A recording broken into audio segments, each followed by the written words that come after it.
രോമാഞ്ചം release ആയതിന്റെ ആവേശത്തിൽ നിൽക്കുന്ന സമയത്താണ് നമ്മുടെ അസിസ്റ്റന്റ് ഡയറക്ടേഴ്സ് വന്നിട്ട് വണ്ടിക്ക് എന്ത് നമ്പർ ഇടണമെന്ന് ചോദിച്ചാൽ 4316. അന്നേരത്തെ ഒരു ആവേശത്തിന്റെ പുറത്ത് പറഞ്ഞു പോയതാണ്, അല്ലാണ്ട് അതുമായിട്ട് വേറെ യാതൊരു ബന്ധവുമില്ല. എന്ത് പറയും ഇപ്പോഴാണ് ആലോചിച്ചത്. ഈ റംഗയുടെ ഒരു ക്യാരക്ടർ വെച്ചിട്ട് അദ്ദേഹത്തിന്റെ ബർത്ത്ഡേക്ക് ജംഗി ഒരു പാർക്ക്, ഒരു ചൈൽഡ് എല്ലാം വേണം, swimming pool, gangster team park. ഈ ക്യാരക്ടർ ഷമ്മിയായിട്ട് ഫീൽ ചെയ്യൂ.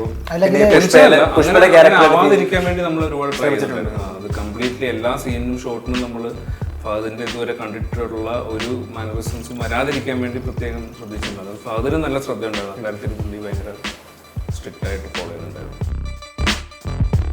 ഒരു ബിഗ് ഗെയിംസ് പ്രോജക്റ്റ് ഒക്കെ എന്തെങ്കിലും പ്ലാൻ ഉണ്ടോ? ഇപ്പൊ എല്ലാ ഡയറക്ടേഴ്സിനും കാണുമല്ലോ. അതെ, നന്ദി ഉണ്ടടാ കുട്ടാ. കുട്ടിക്കൊരു കോഫി കൂടെ ഒരു പടത്തിന്റെ എൻക്രെഡിറ്റ് തീർന്നിട്ട് സാധാരണ അവഞ്ചേഴ്സിന്റെ ഈ മാർവലിന്റെ ഫിലിംസ് ഒക്കെ കാണുമ്പോൾ എൻക്രെഡിറ്റ്സ് കണ്ടിട്ട് ലാസ്റ്റ് മാർവൽസ് കഴിഞ്ഞാൽ പിന്നെ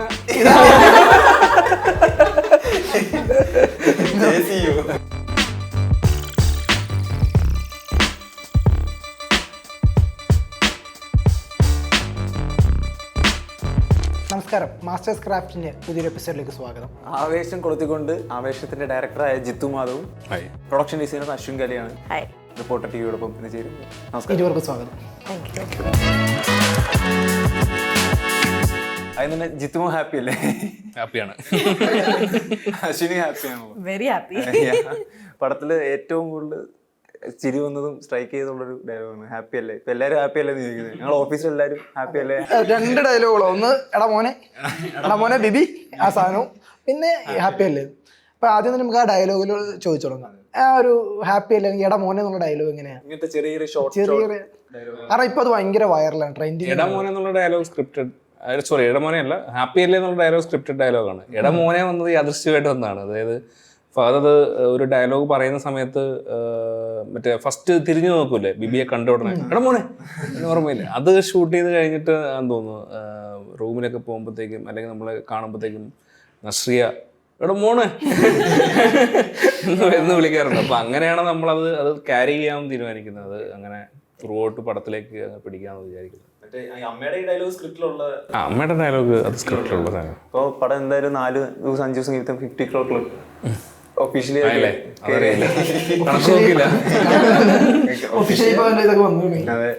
ഫസ്റ്റ് ഇതില് രോമാഞ്ചം കുറച്ച് നാൾ കഴിഞ്ഞിട്ടാണ് 50 കോടി ക്ലബ് കയറിയത്. ഇത് പക്ഷെ പെട്ടെന്ന് കയറി വരും. എന്ത് തോന്നും? അവിടെ ഫീൽ അല്ല, കോടി ക്ലബിന്റെ അല്ല, ആളുകൾ സ്വീകരിച്ചതിലുള്ള സന്തോഷം.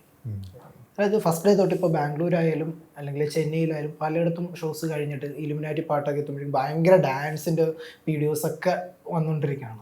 അതൊരു പ്രേക്ഷകരൊരു സ്വീകാര്യത തന്നെയാണല്ലോ. ആ ഒരു ഇതിനെ എങ്ങനെയാണ് കാണുന്നത്? ഇല്ല, ആക്ച്വലി നമുക്ക് നമ്മുടെ ഇൻറ്റൻഷൻ അല്ലെങ്കിൽ നമ്മുടെ ആഗ്രഹം അത് എല്ലാവരും ഡാൻസ് ചെയ്യണമെന്ന് തന്നെയായിരുന്നു ആ പോയിന്റിൽ. അപ്പം സുഷിനെ പോലെ ആളുകളെ കൊണ്ട് ഡാൻസ് കളിപ്പിക്കാൻ പറ്റുന്ന ഒരു മ്യൂസിക് ഡയറക്ടർ ഉള്ളപ്പോൾ നമ്മൾ എന്തുകൊണ്ട് കളിപ്പിക്കാതിരിക്കണം?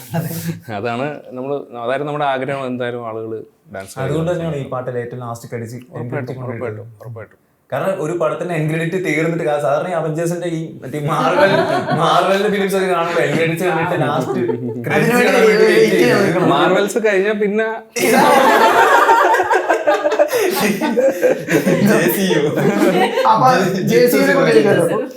രോമാഞ്ചവും അത് കഴിഞ്ഞിട്ട് ഇപ്പൊ ഇതും ബാംഗ്ലൂർ ബേസ് ചെയ്തു. അപ്പൊ ഒരു JCUവിന്റെ ഒരു പ്ലാൻ ഉണ്ടോ? ഇല്ല ബ്രോ, ഒരു പുതിയ യൂണിവേഴ്സ് ഉണ്ടാക്കാനുള്ള ഒരു പ്ലാൻ ഇല്ല. പക്ഷെ അതിന് നല്ല സ്കോപ്പ് ഉണ്ട് കേട്ടോ. എല്ലാം ഉണ്ട്, അറിയില്ല. എന്തായാലും ഇപ്പൊ നിലവിലെന്റെ മനസ്സിൽ അങ്ങനെ ഒരു പ്ലാൻ ഇല്ല. ഇപ്പൊ ഭാവിയിൽ എന്തെങ്കിലും ആയിട്ട് അങ്ങനെ ഉരുത്തിരിഞ്ഞ് വരുമെന്ന് അറിയില്ല. ഇപ്പൊ നിലവിൽ അങ്ങനെ ഒരു യൂണിവേഴ്സ് ഉണ്ടാക്കുന്ന പ്ലാൻ ഒന്നും ഇല്ല ബ്രോ. പക്ഷെ അതിന് നല്ല ചാൻസ് ഉണ്ട്. അത് പ്രേക്ഷകർ ഭയങ്കരമായിട്ട് സ്വീകരിക്കുകയും ചെയ്യും.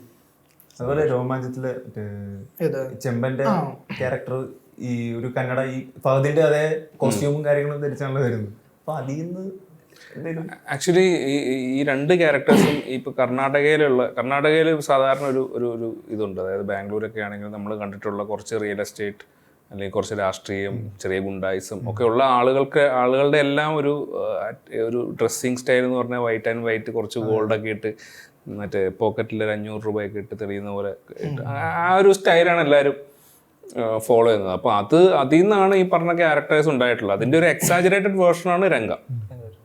അതിൻ്റെ കുറച്ചുകൂടെ റിയലിസ്റ്റിക് വേർഷനാണ് ഈ പറഞ്ഞ ചെമ്മഞ്ചേട്ടൻ്റെ ക്യാരക്ടേഴ്സ്. ഇപ്പം ഈ രണ്ട് കഥാപാത്രങ്ങൾ വെച്ച് പറഞ്ഞാൽ ഇപ്പോൾ കഴിഞ്ഞ ദിവസങ്ങളിൽ തന്നെ കമ്പാരിസൺ ഒരുപാട് വരുന്നുണ്ട്. അതിൽ തന്നെ ഒരു പ്രധാനപ്പെട്ട ഒരു കാര്യം, ഇതിലെ രോമാഞ്ചത്തിലെ ചെമ്മഞ്ചേട്ടൻ്റെ ക്യാരക്ടർ വന്നിട്ട് ആദ്യം ഈ ഓജോ ബോഡി കളിക്കുമ്പോൾ ചോദിക്കുന്ന ചോദ്യം എൻ്റെ വണ്ടി നമ്പർ എത്രയാണെന്നാണ്. അത് രംഗണ്ണേക്ക് വരുമ്പോൾ രംഗണ്ണൻ്റെ വണ്ടിയുടെ നമ്പർ സെയിം നമ്പറാണ്. അത് കോയിൻസിഡൻസ് എന്ന് പറയാൻ പറ്റുമോ നമുക്ക്? അല്ലല്ല, അത് ഈ നമ്മൾ ഷൂട്ട് തുടങ്ങുന്നതിന് തൊട്ട് മുന്നെയാണ് രോമാഞ്ചം റിലീസാവുന്നത്. അപ്പോൾ രോമാഞ്ചം റിലീസായതിൻ്റെ ആവേശത്തിൽ നിൽക്കുന്ന സമയത്താണ് നമ്മുടെ അസിസ്റ്റന്റ് ഡയറക്ടേഴ്സ് വന്നിട്ട് വണ്ടിക്ക് എന്ത് നമ്പർ ഇടണമെന്ന് ചോദിച്ചാൽ 4316. അങ്ങനത്തെ ഒരു ആവേശത്തിൽ അവർക്ക് മറന്നു പോയതാണ്. അല്ലാണ്ട് അതുമായിട്ട് വേറെ യാതൊരു ബന്ധവുമില്ല. ഇപ്പൊ അത് ഈ ഡീറ്റെയിലിംഗ് എന്ത് പറയുമെന്ന് ഇപ്പോഴാണ് ആലോചിച്ചത്. പിന്നെ ആളുകൾക്ക് എന്തെങ്കിലുമൊക്കെ സംസാരിക്കാൻ ഇട്ട് കൊടുക്കുന്നത് ഭയങ്കര നല്ല രസമുള്ള പരിപാടിയാണ്. പിന്നെ അശ്വിനിയിലോട്ട് വരുമ്പോൾ അശ്വിനി പടത്തിന്റെ പ്രൊഡക്ഷൻ ഡിസൈനറാണ്. ആവേശം കാണുമ്പോൾ തന്നെ എല്ലാവരും ആ വീടും പിന്നെ ബർത്ത്ഡേ സോങ്ങിലുള്ള ആ സെറ്റും മറ്റേ ജൈന്റ് വീല് പിന്നെ ഏറ്റവും അടിപൊളിയായിട്ട് ടിപ്പറിലെ സ്വിമ്മിംഗ് പൂള്. പക്ഷേ അത് execute ചെയ്തെടുത്തത്. You talk for some long time, no? I was trying to trick you and suddenly you put the question to me. Sorry. അപ്പൊ അതിന്റെ മേക്കിംഗ് പ്രോസസ് എങ്ങനെയായിരുന്നു ഈ ജൈന്റ് വീല്? അതിന് തോട്ടെങ്കിലും കാരണം ഈ റംഗയുടെ ഒരു ക്യാരക്ടർ വെച്ചിട്ട് അദ്ദേഹത്തിന്റെ ബർത്ത്ഡേക്ക് ജൈന്റ് ഒരു പാർക്ക് ഒരു ചൈൽഡ് എല്ലാം വേണം, സ്വിമ്മിംഗ് പൂൾ വേണം, gangster theme park. Basically we wanted to include all the kind of excitements in that song. Like whatever possible feelings that we get, giant wheel also you get scared, also you get thrilled. So we wanted to include even Mayuri Bar. If you see that we have a small Mayuri Bar on wheels. There is a Vandi with Mayuri Bar written and Mayuri Bar ka bar setup is there. So we try to do a lot of things in which people will be excited and be at one place, and you know it gives us a Mayuri ബാറും set ആയിരുന്നു. Mayuri Bar is a completely full set. Nothing is real about it. വീട് മാത്രമാണ് original ആയിട്ടുള്ളത്. Yeah, the house is only it means the structure was there, everything else we did in and around it, but Mayuri Bar and everything else, almost everything else is a set. The house എല്ലായിടത്തും എന്തെങ്കിലുമൊക്കെ work ചെയ്തു തന്നെയാണ് അതിനെ from painting to everything. Even if it's a real location, we had to work from the scratch, like from the floor to the painting to age it. We had to layers of things on every location. പിന്നെ ഇവരുടെ ഈ സ്റ്റാർട്ടിങ്ങിൽ hostel കാണിക്കുമ്പോഴത്തേക്ക് ആ ഒരു ambience, ആ surroundings, hostel actually അതൊരു ആശ്രമമായിരുന്നു. അതൊരു സ്വാമിയുടെ മുക്കുമാരിയുടെ ഒരു ആശ്രമം ഉണ്ടായിരുന്നു. It was fully white, spick span, like no dirt at all, white curtains, everything was white, and we made so divine it was. So divine. And then we changed it and completely made it into boys hostel. ഇപ്പൊ ഈ രംഗണ്ണന്റെ character എപ്പോഴും ഇച്ചിരി ഓവറാണ് കാര്യങ്ങളിൽ. അപ്പൊ അത് അദ്ദേഹത്തിന്റെ വീടായാലും അദ്ദേഹത്തിന്റെ wardrobe ആയാലും എല്ലാത്തിലും അത് പ്രകടമാണ്. അപ്പൊ അതെങ്ങനെയായിരുന്നു ആ ഒരു വീട്, അദ്ദേഹത്തിന്റെ ആ ഒരു ഡാൻസ് കളിക്കുന്ന ആ ഒരു വീടും കാര്യങ്ങളൊക്കെ സെറ്റ് ചെയ്യുമ്പോൾ? So basically what we've tried to do for the film is we've tried to create a world. We've done world building in this film. This entire film, when you see, it's a world of Ranga. Wherever he and the kids goes, it is through Ranga's eyes, and that is what Ranga is. So the world is built around him. So whatever he does is extravagant. Even his wardrobe, even his house, even this house where these kids are staying, the party, Mayuri Bar, everything is big, large. Visually, it's like wide. So that is what we kept in mind and made every set. പിന്നെ ഈ രംഗയുടെ ക്യാരക്ടറിലോട്ട് വരുമ്പോഴത്തേക്കും സെന്റിമെന്റ്സും ഉണ്ട്, പക്ഷെ പുള്ളിക്ക് ഒരു loneliness feel, അങ്ങനെ ഈ പണത്തിന് വേണ്ടി മാത്രം കൂടുന്ന കൂട്ടുകാർ, അങ്ങനെയൊക്കെയാണ് പുള്ളിയുടെ ചിന്തകൾ. അപ്പൊ ഈ മൂന്ന് കുട്ടികൾ ഇവരിലോട് ഈ ഫഹദ് എങ്ങനെ ഫഹദിനെ സെൻട്രൽ ക്യാരക്ടർ ആക്കിയിട്ട് മൂന്ന് പിള്ളേരെ എങ്ങനെ അതെങ്ങനെ എക്സിക്യൂട്ട് ചെയ്യാൻ എങ്ങനെ ഈ മൂന്ന് പുതുമുഖങ്ങളാണല്ലോ, ഇവരെ ഫഹദിന്റെ കൂടെ ഈ ക്യാരക്ടറിന്റെ ഒരു ഇത് വെച്ചിട്ട് അതായിരുന്നു അതിനകത്തെ രസം. അതായത് ഈ പറഞ്ഞ പോലെ നമുക്ക് ഇവർ ചെയ്യുന്നതെല്ലാം പുതിയതാണ്. ഫഹദിനാണ് കഷ്ടപ്പാട് കൂടുതൽ. കാരണം ഫഹദ് ചെയ്തതിൽ നിന്ന് മാറിയിട്ട് എന്തെങ്കിലും പുതിയതായിട്ട് ചെയ്യണം. ഇവരെന്ത് ചെയ്താലും അത് പുതിയതാണ്. ചെറിയ ടെൻഷൻ ഉണ്ടായിരുന്നു ഇടയ്ക്ക് ഈ ക്യാരക്ടർ ഷമ്മിയായിട്ട് ഫീൽ ചെയ്യൂ. ടെൻഷൻ അല്ല, അങ്ങനെ ആവാതിരിക്കാൻ വേണ്ടി നമ്മൾ ഒരുപാട് ട്രൈ ചെയ്തിട്ടുണ്ടായിരുന്നു. അത് കംപ്ലീറ്റ്ലി എല്ലാ സീനിനും ഷോട്ടിനും നമ്മൾ ഫഹദിൻ്റെ ഇതുവരെ കണ്ടിട്ടുള്ള ഒരു മാനറിസംസും വരാതിരിക്കാൻ വേണ്ടി പ്രത്യേകം ശ്രദ്ധിച്ചിട്ടുണ്ട്. അത് ഫഹദിന് നല്ല ശ്രദ്ധയുണ്ടായിരുന്നു. അക്കാര്യത്തിൽ പുള്ളി ഭയങ്കര സ്ട്രിക്റ്റ് ആയിട്ട് ഫോളോ ചെയ്യുന്നുണ്ടായിരുന്നു. പിന്നെ ഈ 3 പേരിലൂടെ എങ്ങനെ വന്നു ഹിപ്സ്റ്റർ? ഇവരെ ഓഡീഷൻ ചെയ്തിട്ട്, അതായത് ഈ പറഞ്ഞ പോലെ ഞാൻ ഈ സോഷ്യൽ മീഡിയയിൽ നിന്ന് കണ്ടിട്ടുള്ള ഒരുപാട് ആളുകളുടെ കൂട്ടത്തിൽ നിന്ന് 24 പേരെ നമ്മൾ ഓഡീഷൻ ചെയ്തു. ആ 24 പേരിൽ നിന്നാണ് 4 പേരെ സെലക്ട്, കുട്ടിയടക്കം. രോമാഞ്ചത്തിലേക്ക് വന്നവരെ ഇതുപോലെ ആയിരുന്നു നമ്മള്. രോമാഞ്ചത്തിൽ ഒരു ഓഡീഷനേ ഇല്ലായിരുന്നു. ഇവര് നേരെ ഇവർ എത്രയും പേരെ സെലക്ട് ചെയ്യായിരുന്നു. അതായത് സോഷ്യൽ മീഡിയ കൂടുതൽ യൂസ് ചെയ്യുന്ന ആളായതുകൊണ്ടാണ്. കാരണം കറക്റ്റ് ഈ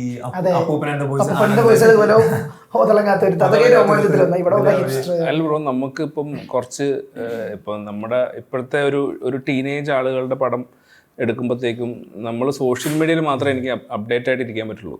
എനിക്ക് ഇവരെന്താണ് ചെയ്യുന്നത്, ഇവർ കേൾക്കുന്ന മ്യൂസിക് എന്താണ്, ഇവരുടെ ഇഷ്ടങ്ങൾ എന്താണ്, ഇതൊന്നും എനിക്ക് അറിയത്തില്ല. അപ്പം അത് അറിയാനായിട്ട് ഉള്ള ഏറ്റവും നല്ല മാർഗ്ഗമാണ് ഈ സോഷ്യൽ മീഡിയ. അപ്പം അതുകൊണ്ട് സോഷ്യൽ മീഡിയയിൽ മാത്രം അപ്ഡേറ്റ് ആയിരിക്കും, അതിലെങ്കിലും അപ്ഡേറ്റ് ആയിട്ടിരിക്കുക എന്നൊരു പരിപാടിയാണ് ഞാൻ ചെയ്യുന്നത്. പിന്നെ ഭയങ്കര എളുപ്പമാണ്. എന്നെ സംബന്ധിച്ചിടത്തോളം എനിക്ക് ഒരുപാട് പണിയെടുക്കണ്ട, എനിക്ക് ഇതിനകത്ത് കാണാൻ പറ്റും. ഇവരുടെ പെർഫോമൻസ് ഓൾറെഡി കാണുവാണ്. അപ്പം നമ്മളിപ്പോൾ ഒരാളെ ഓഡീഷന് വിളിച്ചിട്ട് ഇപ്പം താൻ ചുമ്മാ വീട്ടിൽ ഇരിക്കുമ്പോൾ താൻ ഫ്രീ ആയിട്ട് അഭിനയിക്കും. പക്ഷേ എൻ്റെ മുന്നിൽ വന്നിട്ട് തന്നെ ജഡ്ജ് ചെയ്യാൻ പോകണം, എനിക്കൊരു അവസരം തരും, ഞാൻ ഇത് വിജയിച്ചാൽ മാത്രം എന്നും പറഞ്ഞിട്ട് ചെയ്യുമ്പോൾ ഉള്ള പ്രഷറിലൂടെ അഭിനയിക്കുമ്പോൾ നമുക്ക് കിട്ടില്ല ഒരു 100% ഒരാളുടെ ചെയ്യുന്നത് എങ്ങനെയാണെന്ന് നമുക്ക് ജഡ്ജ് ചെയ്യാൻ പറ്റില്ല. അപ്പോൾ അയാളുടെ ഏറ്റവും കംഫർട്ടബിൾ ആയിട്ടുള്ള ഒരു സ്റ്റേജിൽ അയാൾ ചെയ്ത വീഡിയോ എനിക്ക് കാണാൻ പറ്റുമെന്ന് പറഞ്ഞാൽ അയാളെ എനിക്ക് കറക്റ്റായിട്ട് അയാളുടെ അഭിനയം എന്താണെന്ന് അറിയാൻ പറ്റുവാണ്. അപ്പോൾ അതാണ് ഈ സോഷ്യൽ മീഡിയയിൽ നിന്ന് ആളുകൾ എടുക്കുന്നതിൻ്റെ ഒരു കാര്യം. ഇതുപോലെ ഇപ്പോൾ കരിങ്കാളി എന്ന സോങ് അത് അവിടെ ചേർക്കാനുള്ള ഒരു ഐഡിയ എങ്ങനെ?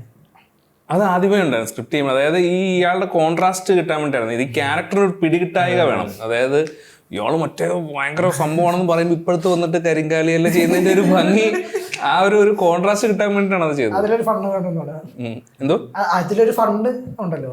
അതെ അതെ.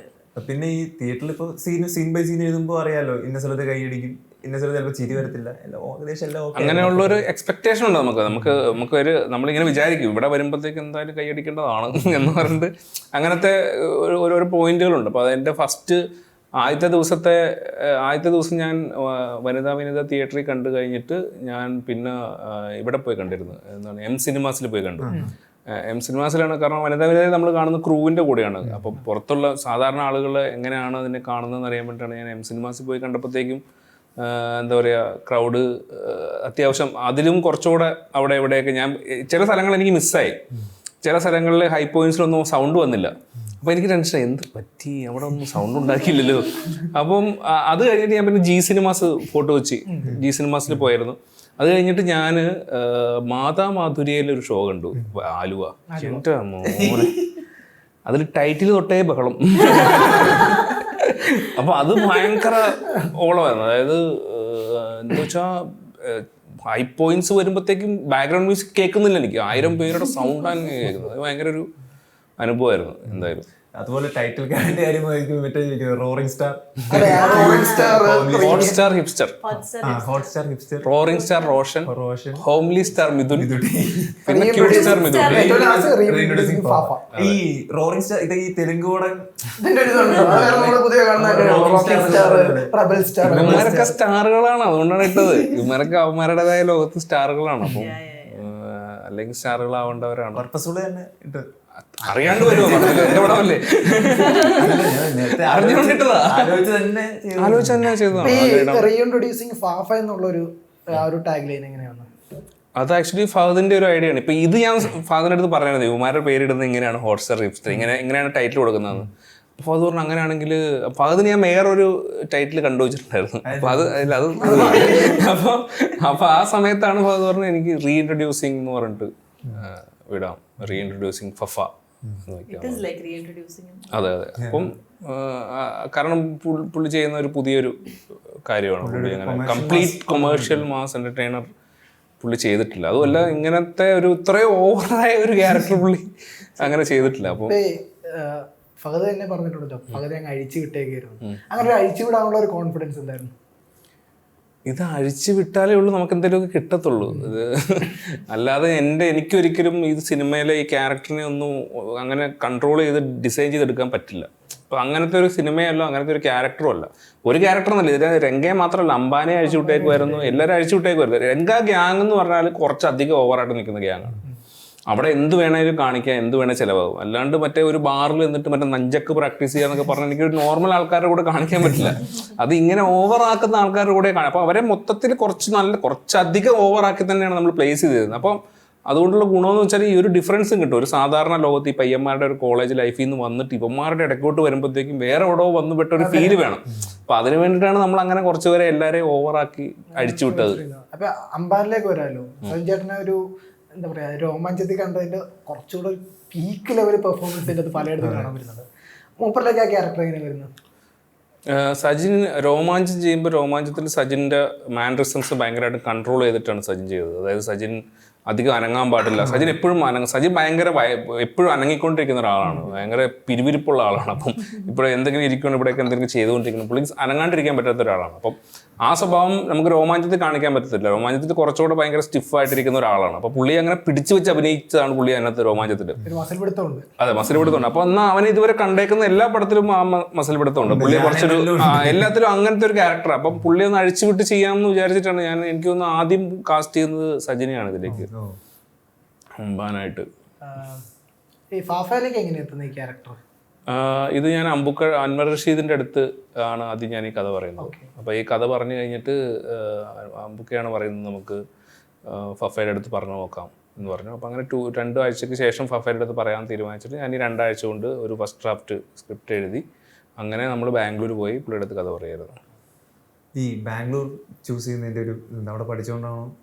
എൻ്റെ ടീനേജ് മെമ്മറീസ് എല്ലാം ബാംഗ്ലൂരാണ്. ഞാൻ എൻ്റെ 17 വയസ്സ് മുതൽ ഒരു 12 വർഷം ബാംഗ്ലൂർ ജീവിച്ച ആളാണ്. അപ്പോൾ എൻ്റെ ആ ഒരു ഏജ് എന്ന് പറയുന്നതാണ് നമുക്ക് ഏറ്റവും കൂടുതൽ സംഭവവികാസങ്ങൾ ഉണ്ടാകുന്ന ജീവിതത്തിൽ. ആ സംഭവവികാസങ്ങളെല്ലാം ബാംഗ്ലൂർ ബേസ് ചെയ്തിട്ടാണ് ഉണ്ടായിട്ടുള്ളത്. അപ്പോൾ എനിക്ക് ഭയങ്കര ഈസി ആയിട്ട് റിലേറ്റ് ചെയ്യാൻ പറ്റും, ഈസി ആയിട്ട് വിഷ്വലൈസ് ചെയ്യാൻ പറ്റും. അപ്പം നമുക്ക് അറിയാത്തൊരു സാധനം ഞാൻ ഉണ്ടാക്കിയെടുക്കുന്നതിൻ്റെ സ്ട്രെയിൻ ഇല്ല. എനിക്ക് അറിയാവുന്ന ഒരു കാര്യം റീക്രിയേറ്റ് ചെയ്താൽ മതി, അതാണ് ഈസി. പുറത്ത് പഠിക്കുന്നവർക്ക് ഒരുപാട് പടം കാണുമ്പോൾ റിലേറ്റ് ചെയ്യാൻ പറ്റും. ഇപ്പൊ രോമാഞ്ചാണേലും പുറത്തുനിന്നല്ല, എവിടെ ആണെങ്കിലും നാട്ടിലാണെങ്കിൽ പോലും ഒരു ഹോസ്റ്റലിൽ നിൽക്കുന്ന ആൾക്ക് കുറച്ച് ഈ ബാംഗ്ലൂരിലെ കണ്ടിട്ടുള്ള സംഭവവികാസങ്ങളാണ് പറഞ്ഞത്. അപ്പൊ ഇതിന് ഇനിയും ബാക്കി സംഭവവികാസങ്ങൾ എന്തെങ്കിലും ഉണ്ടെങ്കിൽ അത് കാണാൻ പറ്റും അടുത്ത പടങ്ങളിൽ. 12 വർഷം ഉണ്ടല്ലോ, ഇതിൽ 2 വർഷം കഴിഞ്ഞു. 2 വർഷത്തെ കഥ വരാൻ കിടക്കുന്നു. അല്ല, ഇനിയിപ്പോൾ എന്തെങ്കിലും കേട്ടുണ്ടാവും, സംഭവങ്ങളുണ്ട് ഇഷ്ടംപോലെ, അതൊക്കെ വരട്ടെ. ഇപ്പോൾ നമുക്ക് അശ്വിനിലേക്ക് വരല്ലോ. ഫഹദ് ഫാസിലിൻ്റെ ആ ഒരു ക്യാരക്ടർ രംഗണ്ണൻ്റെ ഏറ്റവും ഹൈലൈറ്റഡ് ഒരു പ്രോപ്പർട്ടിയാണ് സോഡ ഓപ്പണർ എന്ന കഥ. ആ ഒരു ഐഡിയ അല്ലെങ്കിൽ അതെങ്ങനെയായിരുന്നു അവർ ക്രിയേറ്റ് ചെയ്തത്? So Jitu was sure that he was using the opener in the flashback scenes. Okay. And like Reddy we wanted something Reddy to give to Fafa. So we thought we'll make it into a knife that he gives, and his character had because we wanted to show fights eventually. So his forte is that he stabs, like this to the enemies. So we wanted to create something small, which is not very violent also, but still it has the impact. So there were many designs that we made, and finally he approved this design, and that's how we used it. വലിയ കത്തി ചെറിയ ഇത് വേണമെന്നുണ്ടായിരുന്നു. എന്ന് വെച്ചാൽ വലിയ കത്തി കൊണ്ട് കുത്തുന്നത് ഭയങ്കര ഒരു വയലൻസ് കൂടുതലായി കുത്തി കൊല്ലുന്നൊരു ഫീല് കിട്ടും. അപ്പം നമുക്ക് അങ്ങനെ ഒരു മൂഡിലേക്ക് ഈ സിനിമയെ കൊണ്ടുപോകാൻ പറ്റത്തില്ല. അപ്പോൾ അതുകൊണ്ടാണ് അതിൻ്റെ ചെറിയ വയലൻസ് മാക്സിമം ഒഴിവാക്കാൻ ശ്രമിച്ചിട്ടുണ്ട് ഞാൻ. എനിക്ക് കാരണം പലപ്പോഴും അതിൻ്റെ ക്ലൈമാക്സ് ആയപ്പോഴും അതിൽ കുറച്ചുകൂടെ വയലൻസ് വന്നേക്കാവുന്ന രീതിയിലായിരിക്കും അതിന് മാക്സിമം ഒന്നുകൂടെ ഒന്ന് ഒതുക്കാൻ ശ്രമിച്ചിരുന്നതായിട്ട് തോന്നുന്നു. അത് മലപ്പുറം അങ്ങനെ ഒരു ഇതുണ്ടായിരുന്നില്ല. ഉറപ്പായിട്ടും നമുക്കത് എല്ലാ പ്രേക്ഷകർക്കും കാണാൻ പാകത്തിലുള്ള സിനിമയാണ്. നമുക്കിപ്പോൾ കുട്ടികളെ കൂട്ടി പോകാൻ പറ്റാത്തൊരു സാഹചര്യം ഉണ്ടാവാൻ പാടില്ല. കുട്ടികളൊക്കെ എൻജോയ് ചെയ്യേണ്ട സിനിമയാണ്. അപ്പോൾ അതിനകത്ത് മാക്സിമം നമ്മൾ വയലൻസ് ഒക്കെ I think totally in the film we've tried to maintain this thin line of not going into reality and not going into too much extravaganza, violence and all. We've maintained that line in every department, and we tried to be there and work from there. ഇപ്പോൾ നാട്ടിലേക്ക് വന്നു കഴിഞ്ഞാൽ രംഗയുടെ world ഈ പറഞ്ഞ പോലെ കുറച്ച് over the top ആണ്, reality ആയിട്ട് തോന്നുന്നത്. പക്ഷെ അതിനൊരു റിയലിസ്റ്റിക് അപ്പോൾ അത് എത്രത്തോളം ഒരു ചാലഞ്ചിങ് ആയിരുന്നു? Oh, it was very challenging because each and every set that we were making, we had to think about how it doesn't go over the top and how it doesn't look very real and raw also. We wanted to make it a little stylish. If you see, there's little stylishness is there in the film in terms of visuals. So we consciously took that effort and maintained that line. ഈ ഇതോട്ട് relate ചെയ്തെന്ന് ചോദിക്കണം, ആ ഒരു വാൻഡ്രോബ് ഉണ്ടല്ലോ full white shirts ഒക്കെ വെച്ചിട്ടുള്ള ആ ഒരു ഐഡിയ എങ്ങനെയായിരുന്നു? That was also Jittu's idea only. അത് പുള്ളിയുടെ സ്വഭാവമാണ്. ഒരു വൈറ്റ് ഷർട്ട് മാത്രം ഇടുന്ന ആൾക്ക് 5 ഡ്രസ്സ് മതി. പുള്ളിക്ക് 100 ഉണ്ട് വൈറ്റ് ഷർട്ട്. അതൊക്കെ പുള്ളിയുടെ ഒരു ക്യാരക്ടറിന്റെ ഒരു പരിപാടിക്ക് ഇതായിട്ട് കൊണ്ടുവന്ന അതാണ് ഓവർ ആക്കാന്ന് പറയുന്നത്. എല്ലാത്തിലും അതുണ്ട്. അപ്പൊ അതിന് തൊട്ട് മുമ്പ് ഒരു ഡാൻസ് ഉണ്ട് മൂപ്പരുടെ, അത് വെൽക്കം ടീസർ അത് കൊടുത്തു. ഇപ്പൊ ഇനി രംഗണ്ണൻ ഇതായിരിക്കും എന്നുള്ളൊരു ഇൻട്രോ ആയിരുന്നല്ലോ, അങ്ങനെ ഒരു ഇതായിട്ട് തന്നെ കൊടുത്തതാണ് അല്ലേ? അതെ വെൽക്കം ടീച്ചർ ആയിട്ട് തന്നെ കൊടുത്താണ്. രംഗൻ എന്തും പ്രതീക്ഷിച്ചു വരാം, ഇതായിരിക്കും വരാൻ പോകുന്നത്. ഇപ്പൊ ഫാഫ എന്ന ഡാൻസറെ എങ്ങനെയാണ്? കാരണം ഇതുവരെ അങ്ങനത്തെ ഒരു ഡാൻസ് ഒന്നും നമ്മള് ഫാഫ അങ്ങനത്തെ ഡാൻസ് മീൻസ് ഭയങ്കര സ്റ്റേജ് ഷോസ് ആണെങ്കിലും അങ്ങനെ കളിക്കാൻ നിൽക്കാറില്ല, ജസ്റ്റ് ബാക്ക് ആയിട്ട് നിൽക്കുന്നതാണ്. ഒരു വല്ലാത്തൊരു ഡാൻസ് ആയിരുന്നു അത്. അല്ല, ഇതില് ഫഫ ഭയങ്കര റെഡി ആയിരുന്നു, എന്തും ചെയ്യാനായിട്ട് തയ്യാറെടുത്ത് തന്നെയാണ് വന്നിട്ടുള്ളത്. ഭയങ്കര എനർജിയിൽ രംഗയായിട്ട് തന്നെയാണ് നമ്മുടെ കൂടെ നിന്നത് ഫുൾ ടൈം. അപ്പം ആ എനർജിയിൽ അപ്പം അതും മാക്സിമം ഉപയോഗിക്കുക എന്നുള്ളതാണ്. അത് പിന്നെ ഉറപ്പായിട്ടും ഡാൻസ് രംഗയെ അത് ആക്ച്വലി നമ്മളാ അതാണ് ആ പോയിന്റിലാണ് ആദ്യമായിട്ട് ഈ പിള്ളേർ കാണാത്തൊരു രംഗയെ നമ്മൾ പ്രേക്ഷകർക്ക് കാണിച്ചു കൊടുക്കുന്നത്. ഒരു ഗ്ലിംസ് ആണ് അത് രംഗയുടെ, ഒറിജിനൽ രംഗയുടെ ഒരു ചെറിയൊരു ഒരു മിനിയേച്ചർ ഒരു ഐഡിയ ആണ് നമ്മൾ കാണിച്ചു കൊടുക്കുന്നത് അതിനകത്ത്. ബാക്കി കംപ്ലീറ്റ് പരിപാടിയിൽ കുട്ടികൾ കാണാത്ത ഒരു കാര്യങ്ങളും രംഗയ്ക്കില്ല. അത് ഇത് മാത്രമാണ്. അതാണ് എൻ്റെ ഒരു ഇടയ്ക്ക് നമ്മളൊന്ന് ഇട്ട് കൊടുക്കുന്ന ഏരിയ ആണ്. അപ്പോൾ അതങ്ങനെ ഒരു ഇൻട്രസ്റ്റിംഗ് സാധനം ആയില്ലെങ്കിൽ നിൽക്കില്ല, ആളുകൾ ഓർക്കില്ല. അതുകൊണ്ടാണ് അതങ്ങനെ ഒരു ഡാൻസ് രംഗ ഡ്രസ്സിങ് അപ്പ് എന്നാണ് നമ്മൾ ആ സീനെ വിളിച്ചത്. അപ്പോൾ മ്യൂസിക്കിലും അങ്ങനെയാണ് അത് പിടിച്ചത്. അപ്പോൾ രംഗ ഡ്രസ്സ് ചെയ്യുന്നത് ആണ് നമ്മൾ രംഗ ഒരുങ്ങി ടോയ്ലറ്റിൽ നിന്ന് ഇറങ്ങി വന്ന് മാലയൊക്കെ ഇട്ട് മറ്റേ ഷർട്ടൊക്കെ ഇട്ട് വെളിയിൽ വന്ന് പോകുന്ന സാധനമാണ്. അപ്പോൾ അതിനെ ആൾക്കാർക്ക് മനസ്സിലാവുന്ന പോലെ കൃത്യമായിട്ട് ഓർത്തിരിക്കുന്ന പോലെ കൊടുക്കണം എന്നുള്ളതുകൊണ്ടാണ് അങ്ങനെ. പക്ഷെ അതിലിപ്പോൾ സെലക്ട് ചെയ്യുന്നുണ്ട്, ഇത് വേണോ ഇത് വേണോ. അതങ്ങനെ രംഗയ്ക്ക് മാത്രം കാണാൻ പറ്റുന്ന എന്തെങ്കിലും കാണും അതിനകത്ത്. പിന്നെ ഫൈറ്റ് സീൻസിലോട്ട് വരുമ്പോഴത്തേക്ക് ചേതൻ ഡിസൂസയാണ് ഫൈറ്റ് ചെയ്തിരിക്കുന്നത്. ബോളിവുഡ് ഫിലിംസ് ഒക്കെ ചെയ്തിട്ടുണ്ട്. അതെ പുള്ളി കുറച്ച് കന്നഡ ഫിലിംസ് ആണ് കൂടുതൽ ചെയ്തത്. ബഗീര. അതെ ബഗീര. പിന്നെ ഈ ഫൈറ്റ്സിലോട്ട് വരുമ്പോഴത്തേക്കും ഫാഫയുടെ ഒരു ഫൈറ്റ്സ് എന്ന് പറയുമ്പോഴത്തേക്കും ഫുള്ള് സ്റ്റിഫായിട്ട് നിന്നടിക്കും, ലൈക്ക് ഒരുപാട് ഫ്ലെക്സിബിൾ ആണ്. ഒരു മയത്തിലൊക്കെ അല്ല, ഞാൻ ആവേശക്കാരല്ല പറഞ്ഞു,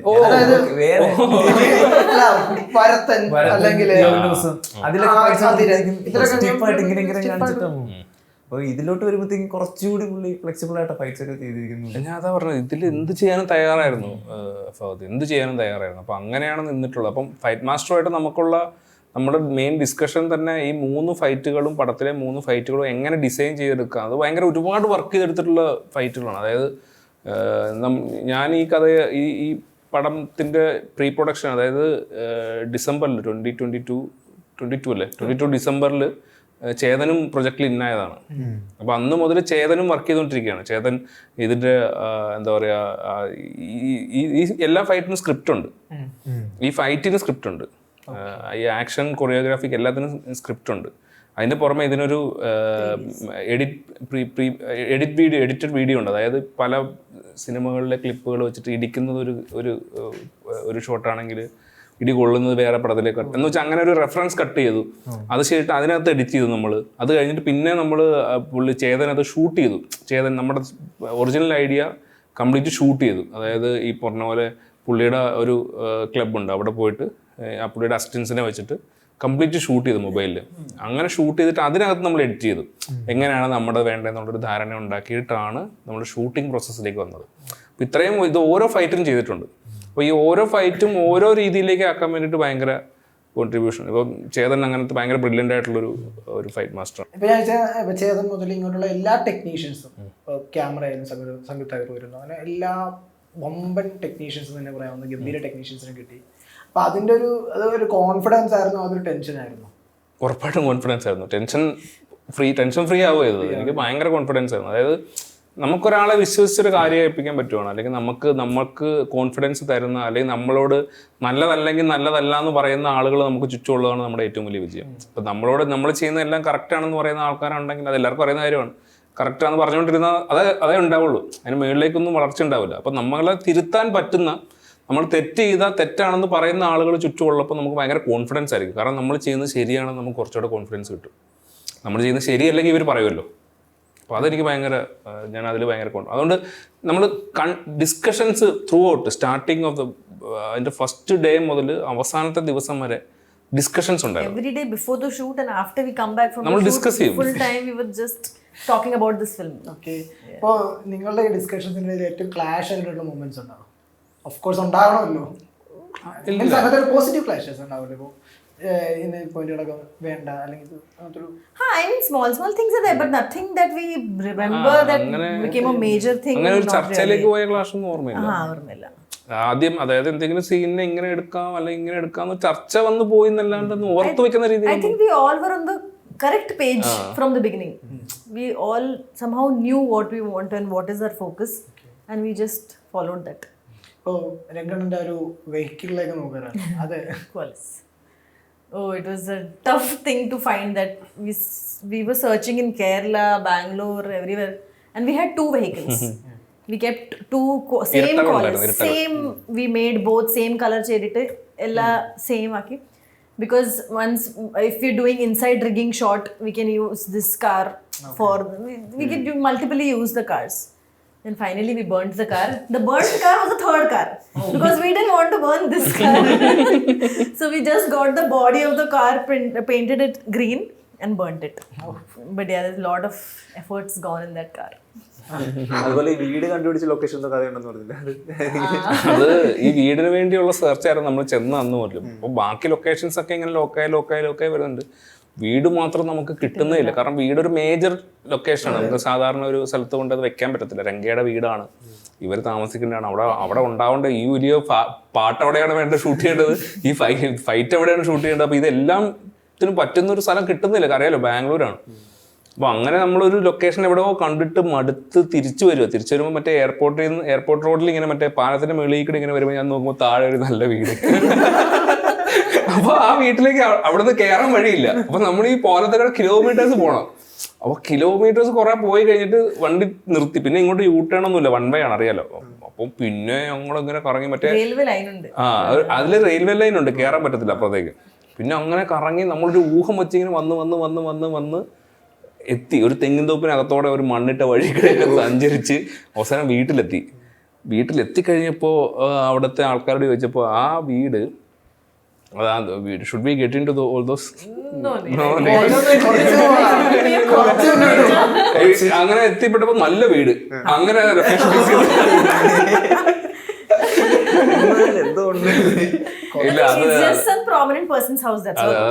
അത് പറഞ്ഞാൽ അറിയുന്ന ഒരാളുടെ വീടാണ്. അപ്പൊ അത് നമുക്ക് കുറച്ചൊരു ബിഗ് ഷോട്ടാണ്. അപ്പൊ പുള്ളിയുടെ അടുത്ത് പോയി സംസാരിച്ച് അത് കിട്ടാനായിട്ട് പിന്നെ അടുത്തൊരു ഇതുണ്ടായിരുന്നു.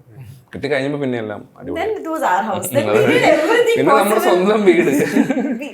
It was raining in Bangalore. എന്നിട്ട് നമ്മൾ വീട്ടിലേക്ക് പോകുന്ന നമ്മുടെ ഇവിടെ വരെ ചെളിയാ. And we had to do song there, we had to do fight there. How will the camera work happen? How will we all work? So then we concreted the entire place. We put concrete on the entire outside of the area where you see the song happening. We concreted it, and then it was easy for us. Then everything we did on that. എത്ര നാളത്തെ ഒരു pre production ഉണ്ടായിരുന്നു ആ ഒരു വീടിന്റെ മാത്രം portions? Actually pre production ഷൂട്ടിന് ശേഷമാണ് തുടങ്ങുന്നത്. She did not get much time to. Yeah, I came on the project just a month before the shoot, I think. Yeah. So everything went one by one. We were taking it as one set at a time. Like nothing was fully planned from the beginning. One by one we went into it.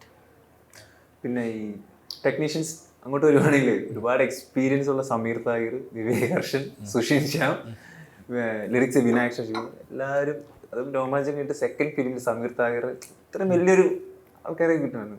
നല്ലല്ലേ? That's the confidence that we have in our director. ഇവരോട് വിഷ്ണു ഗോവിന്ദ്, മഷറംസ, എല്ലാരും പറയണ എല്ലാരും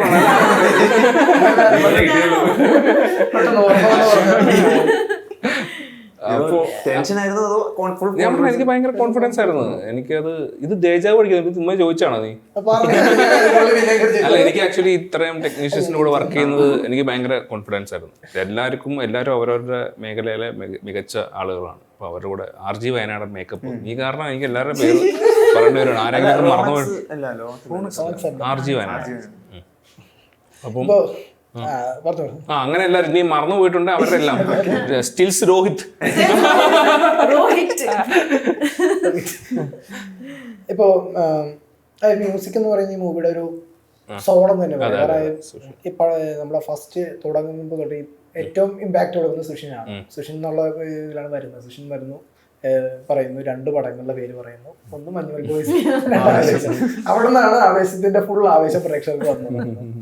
അപ്പോൾ ഈ ഒരു music ടീമിനെ എങ്ങനെയായിരുന്നു ആ ഒരു ഇപ്പൊ 9 പാട്ടുകളില്ലേ? 9 പാട്ടുകളും ആ ഒരു ടീമിലേക്ക് എങ്ങനെയാണ് ഈ ഒരു 9 പാട്ടുകളിലേക്ക് എത്തുന്നത്? എങ്ങനെ ടീം എന്ന് ഉദ്ദേശിച്ചത് ഈ പറഞ്ഞ പോലെ ലിറിക്സ് സുഷിനും വിനായകും.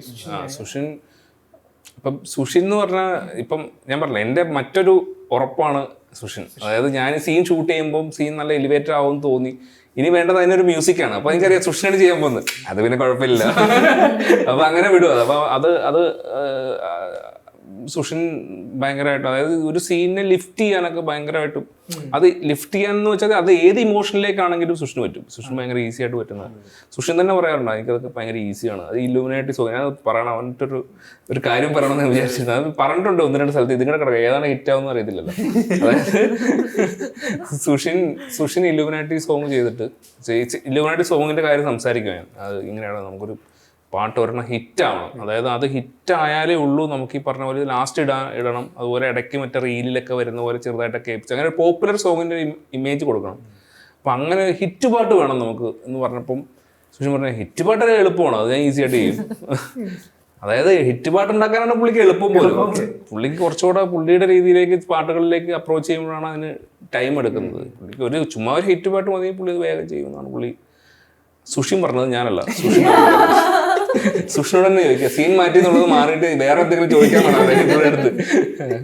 അപ്പോൾ അങ്ങനെ അത്രയും ബ്രില്യൻ്റ് ആയിട്ടുള്ള ആളുകളുടെ കൂടെയാണ് വർക്ക് ചെയ്തുകൊണ്ടിരിക്കുന്നത്. ഇപ്പൊ വിനായകന്റെ കാര്യവും ഞാൻ പറഞ്ഞു. വിനായകൻ അന്യ എഴുത്താണ്. അതായത് വിനായകന്റെ എഴുത്ത് വെച്ചിട്ട് ഈ സിനിമയിൽ ആ പാട്ട് വരുമ്പോഴത്തേക്കും വരി എഴുതി കാണിച്ചാലും കുഴപ്പമില്ല. അങ്ങനത്തെ ലിറിക്കാണ് എഴുതി വെക്കുന്നത്. ഭയങ്കര അതൊക്കെ ഭയങ്കര എന്തായാലും.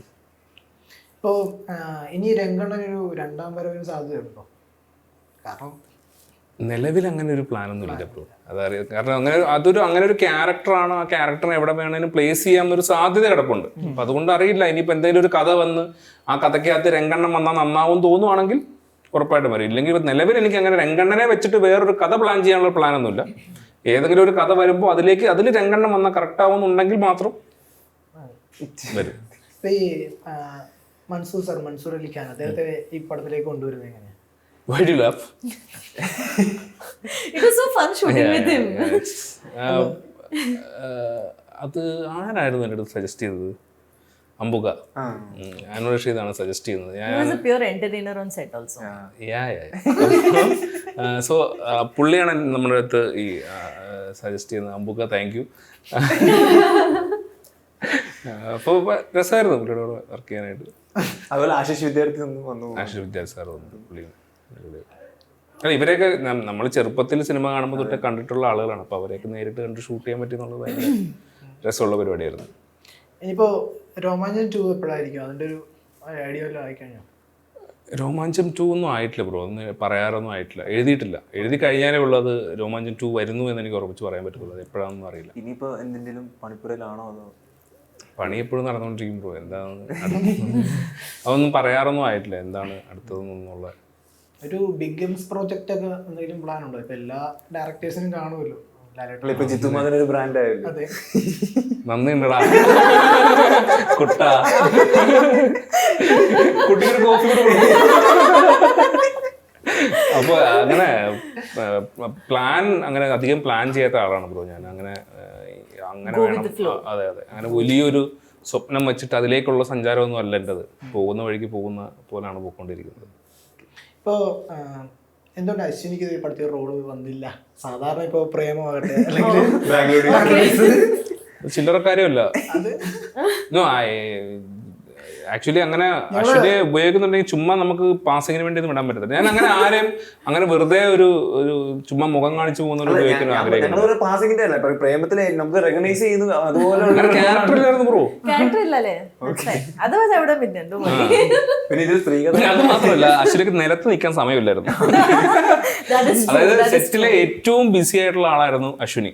അശ്വിനിക്ക് നമ്മൾക്ക് ഇവിടെ വർക്ക് നടക്കുമ്പോൾ അപ്പുറത്ത് വേറെ വർക്ക് നടക്കണം. അതായത് എല്ലാ 3-4 location sets that were happening and I was running in Bangalore in that traffic in 3 locations every day.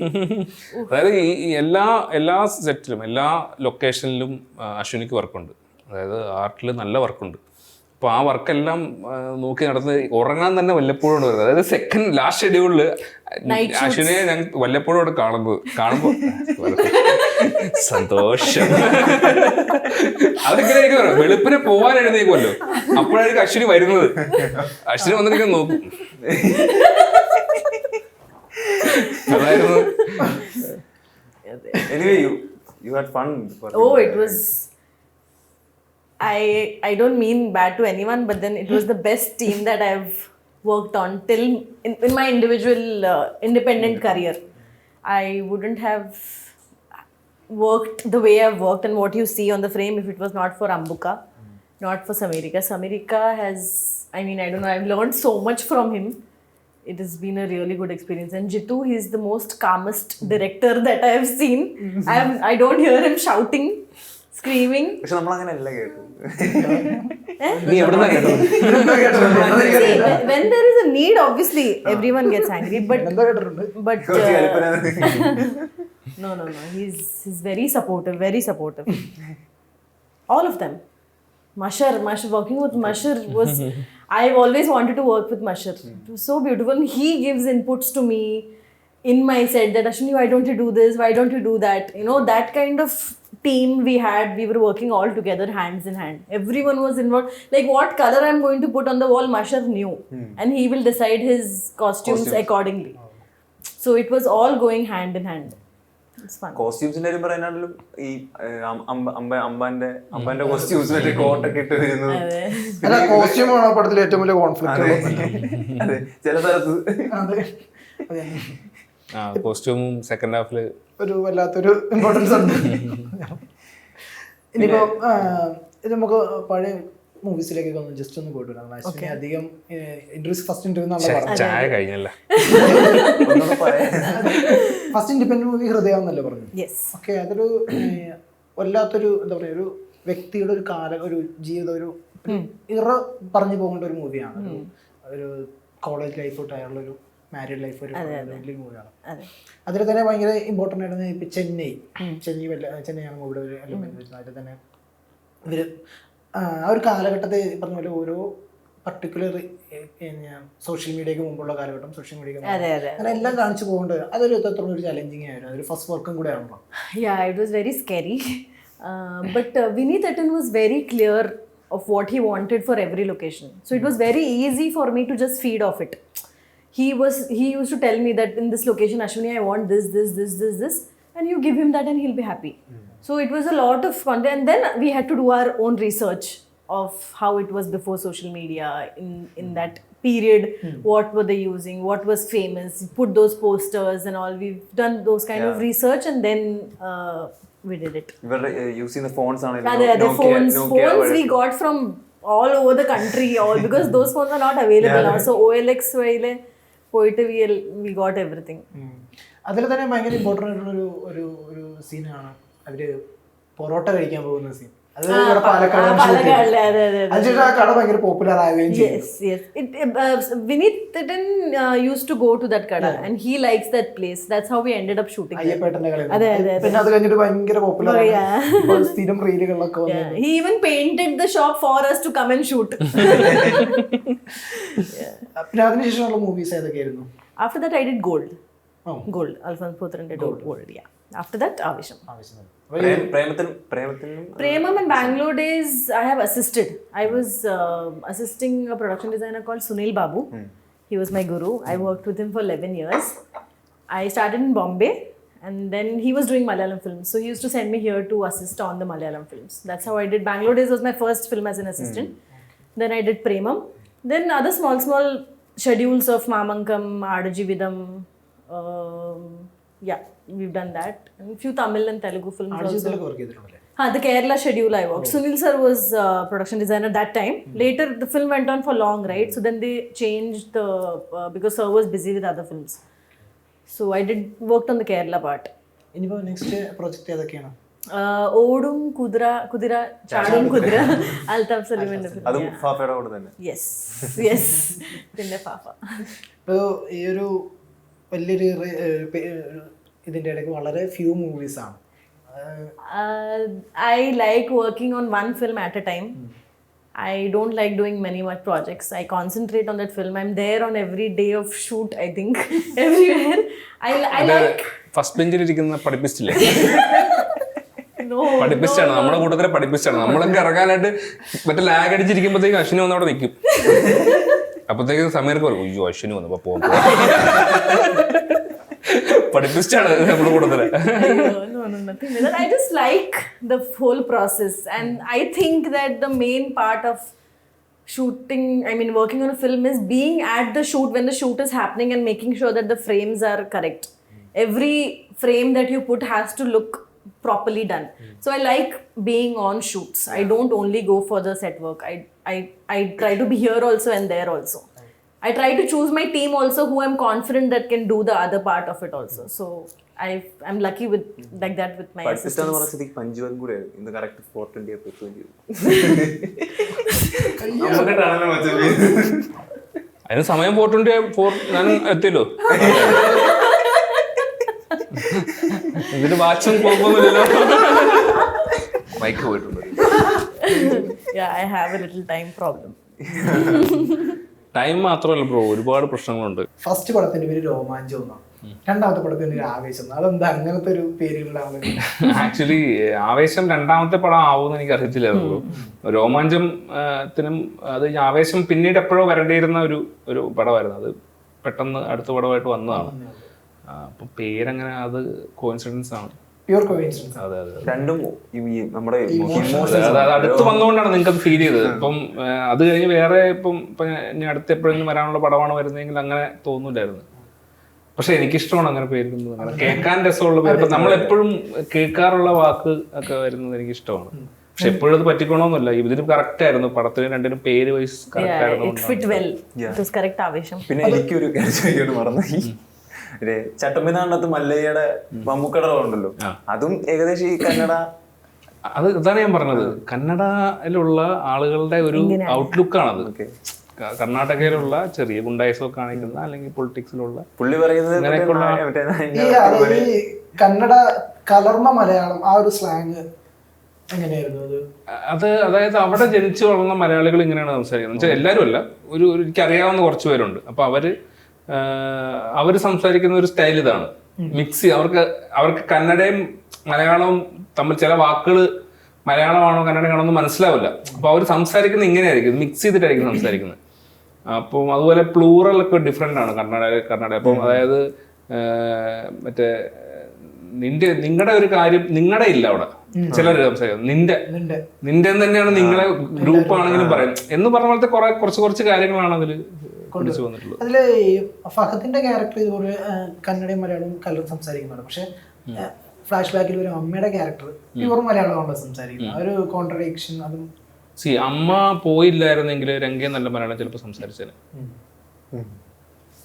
അമ്മ അന്നേരം പോയില്ലായിരുന്നെങ്കിൽ ചിലപ്പോൾ രംഗയും ഇപ്പോഴും നല്ല മലയാളം സംസാരിച്ചേനെ. മലയാളമാണ് രംഗയുടെ അമ്മ പോകുന്ന കൂട്ടത്തിൽ മലയാളവും കൂടെയാണ് പോയത്. അങ്ങനൊരു പിന്നെ രോമാഞ്ചത്തിലൊരു ചിരി, ഇപ്പൊ ആവേശത്തിലൊരു ചിരി, അത് രണ്ടും വൈറലായിട്ടുണ്ട്. ആ ഒരു ചിരിയുടെ ഇതും കൂടെ പറഞ്ഞു. രോമാഞ്ചത്തിൽ മനഃപൂർവ്വം വെച്ച ചിരിയാണ്, ആവേശത്തിൽ അങ്ങനെ മനഃപൂർവ്വം വെച്ചതല്ല. അവന്റെ ഒരു അത് കാണുമ്പോ ഒരു പൊട്ടിക്കാൻ തോന്നാം, അങ്ങനത്തെ ഒരു ചിരിയാണത്. അപ്പൊ അതങ്ങനെ വന്നതാണ്. അല്ലല്ല, രോമാഞ്ചമായിട്ട് യാതൊരു രീതിയിലും ഒരു കണക്ഷനും ഇല്ല ബ്രോ. ആവേശം അതെല്ലാം ഈ പറഞ്ഞ ജിത്തിന്റെ ഉള്ളിൽ നിന്ന് വരുന്നതാണ്. അപ്പോൾ ഭയങ്കര വലിയ ഫൺ ചാറ്റ് ആയിരുന്നു. അതുപോലെ തന്നെ ഇനി ചിത്രം 100 ദിവസം ഓടട്ടെ. 100 ദിവസം More than 150 200 കോടി Yes. Thank you. Thank you so much.